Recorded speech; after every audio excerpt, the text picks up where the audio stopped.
ব্যাংকের সাথে দেন দরবারের প্রশ্নে মন্ত্রী পরিষদের সিদ্ধান্তের একদিন পরে ভিন্ন কথা বললেন খোদ অর্থমন্ত্রী।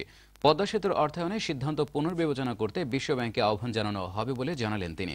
জেলা প্রশাসকদের সাথে বৈঠক শেষে সাংবাদিকদের একথা বলেন অর্থমন্ত্রী। এদিকে মাদক বিরোধী অভিযানে কঠোর ভূমিকা রাখতে জেলা প্রশাসকদের প্রতি নির্দেশ দিয়েছেন স্বরাষ্ট্র প্রতিমন্ত্রী শামসুল হক টুকু। বিস্তারিত জানাচ্ছেন ইমরান আনসারি। ওয়ার্ল্ড ব্যাংক যদি নিজের ভুল বুঝতে পেরে তারা যদি তাদের সিদ্ধান্ত পুনর্বিবেচনা করে মোস্ট ওয়েলকাম, কিন্তু ওয়ার্ল্ড ব্যাংকের সিদ্ধান্ত পুনর্বিবেচনার জন্য এই মুহূর্তে সরকার ওয়ার্ল্ড ব্যাংককে কোনো রকম অনুরোধ জ্ঞাপন করবে না। পদ্মা সেতু নিয়ে মন্ত্রিপরিষদের সিদ্ধান্তের মূল কথা ছিল এটি।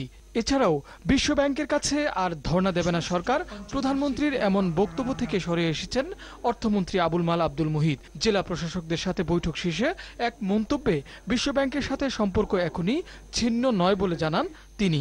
অনুরোধ করা হবে না, এটা ঠিক না। আমরা এটার পুনর্বিবেচনা চাই। কোন সময় চাই সেটা হলো প্রশ্নোত্তর, এবং যে সিদ্ধান্ত হয়েছে আপাতত না, আমরা আরেকটু টেস্ট করে দেখি। অর্থমন্ত্রীর দাবি, এডিবি, আইডিবি, জাইকা ও ভারতের সমর্থন সরকারের পক্ষে। IDB, ADB, JICA, US, UK, India, এরা সবাই আমাদের সঙ্গে আমাদের এই ব্যাপারে আগ্রহ দেখিয়েছে। They ask the world bank যে জলদি এটা রিজলভ করা। UK, India and USA. Sir world ব্যাংকে বলছে, তার ওয়ার্ল্ড ব্যাংকে বলেছে। এদিকে জেলা প্রশাসকদের সাথে বৈঠক শেষে স্বরাষ্ট্র প্রতিমন্ত্রী জানান, দেশের আইন শৃঙ্খলা পরিস্থিতি নিয়ন্ত্রণে থাকলেও মাদক নিয়ে উদ্বেগের কথা জানিয়েছেন জেলা প্রশাসকরা।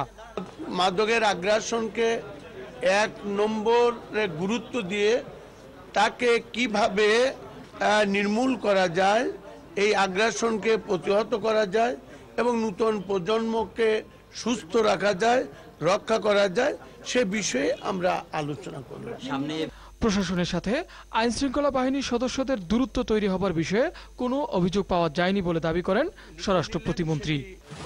সীমান্ত নিয়ে কথা হয়েছে। ইমরান আনসারি, দিগন্ত টেলিভিশন, ঢাকা।